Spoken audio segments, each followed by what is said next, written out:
Hi, welcome into Running Miles with Congenital Heart Disease. I'm your host, Josh, and this is episode 13. Really appreciate you guys tuning in. Today we're going to talk about what I'm going to pack before the ultra of 100K, which is 62 miles and 100 kilometers. So, I guess I'll go ahead and start with what I did on my long run last week. I did 27 miles, which on my schedule, I think I had like anywhere from 15 to 20. So, that was pretty stupid. I definitely went too far and I injured myself on both of my feet. On the top of my foot. I didn't think I had my shoes tied too tight, but I have I had a bruise on both of my feet. My knees still hurt, and yeah, the hips are still hurting. So it's definitely a factor. We're getting to a close for the last run. So anyways, just been trying to ice my foot and ice my knees and just put them in hot water. Use heat therapy as well. Trying my best to heal as fast as I can for the 62 miles. So, if you have no matter how much you feel, how good you're feeling, you probably want to stick to your schedule. I kind of screwed that up, so hopefully if you're listening, hopefully you don't do that. I don't know why I was thinking to just keep running. I should have just done like 15 or something, maybe even 10. So anyways, so through the week, the next day after that, I worked out with weights. And once again, it's only like 30 minutes. It's nothing too crazy. It's just a full body workout. Monday, did a run, which was 4 miles. And it was hurting. My feet were hurting.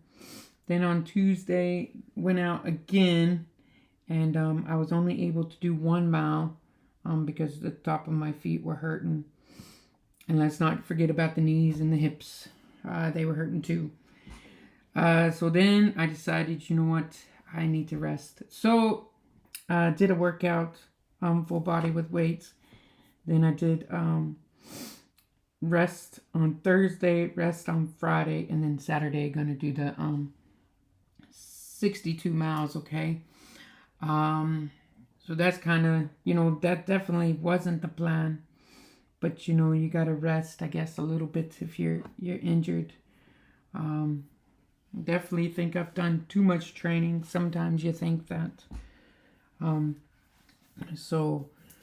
Definitely I think I would do things differently next time if I was to run this again. And we can go over that the next episode.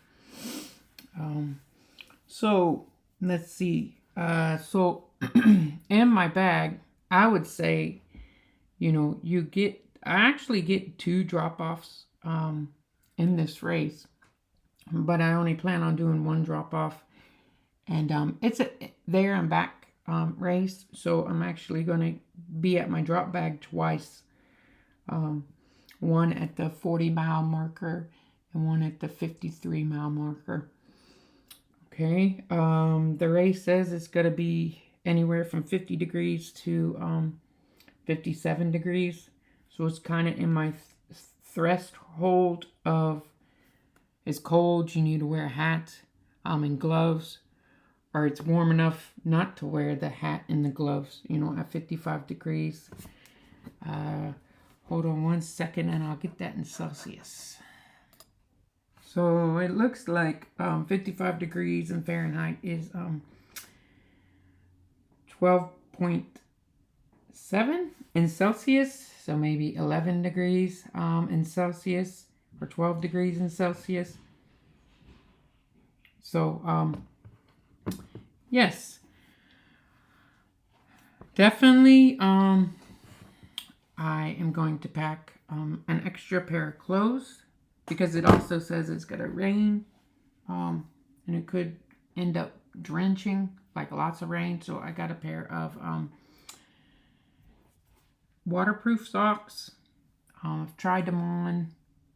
Don't feel really nice. They're very loose. They're definitely not tight socks. And I'm going to pack an extra pair of running shoes just in case the running shoes I have on get wet. I'm going to have a light because it could be running at night. Let's see. Going to have some icy hot, pain relievers, lotions. Going to have extra socks. I'm going to have extra gloves, extra hat, like a winter's hat. Going to have a ball cap for the rain. Extra coat, extra shirt, all clothes. Going to have extra of what I'm wearing that day, right? Because I am preparing for it to be cold, because sometimes in the mountain that weather could be even colder, especially with clouds and there's no sun shining on you. So just preparing for the worst possible outcome, I would say. So yeah, I'm also gonna pack some almonds and nuts.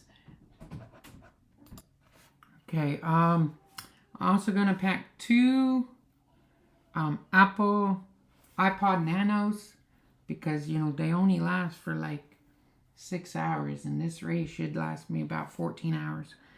So yeah, two iPod Nanos. They got like music on them, some podcasts, and some books. So and then also got the food. But they're gonna have plenty of food, and they should have a lot of aid stations. It looks like the longest one is gonna be 8 hours, and then 8 hours back. I mean, not 8 hours. 8 miles, and 8 miles back. So I'm used to that already. So that should be fine. I do not plan to take a water pack. If you have one, that's great. I would say take that, and whether you're drinking Gatorade or whatever you have in your pack, whatever you used in training, just keep it up. Don't switch up anything that you're doing at the last. So the day before, just going to plan on what I've been eating, which is like some eggs, some sausage, and some kale and spinach, kind of like a meat salad in a way, I guess you could call it. So yeah, I'm not gonna load up on carbs. Obviously this is kind of like a keto run, but not really. I'll definitely and I'll be eating lots of bananas before, maybe have 3 bananas before I go to sleep, with the kale and the spinach and the meat, right? So yeah, definitely I feel like I have overpacked, which is good. Your bag's just going to be waiting for you, and it's better to have extra stuff than to not have the things that you need, if you need something, right? So I also have a rain jacket. I don't think I said that. So yeah, I have some raining gear. It says it's gonna rain, so I have that. It says it's gonna be cold, could be colder. Let's see what happens. I got that. Got the extra pair of running shoes. You never know if you need them, if your other shoes get soaked or something happens to them, right? Definitely you need the music. Got the lamp. You need the headlamp because it's going to get dark. Obviously, it could be a long race for me because I have a very slow runner. So, and I hope that kind of helps you out. Yeah, definitely would pack more. It's always to pack more than that you actually need, because you're not carrying the pack with you, right? They're dropping it off for you. So obviously, if you have to carry your stuff with you, then you definitely want to try to be a minimalist there. Okay, you'd have to carry it wherever you go. So, okay, thanks for tuning in, and I will do a final episode and let you know some results. Okay, thank you.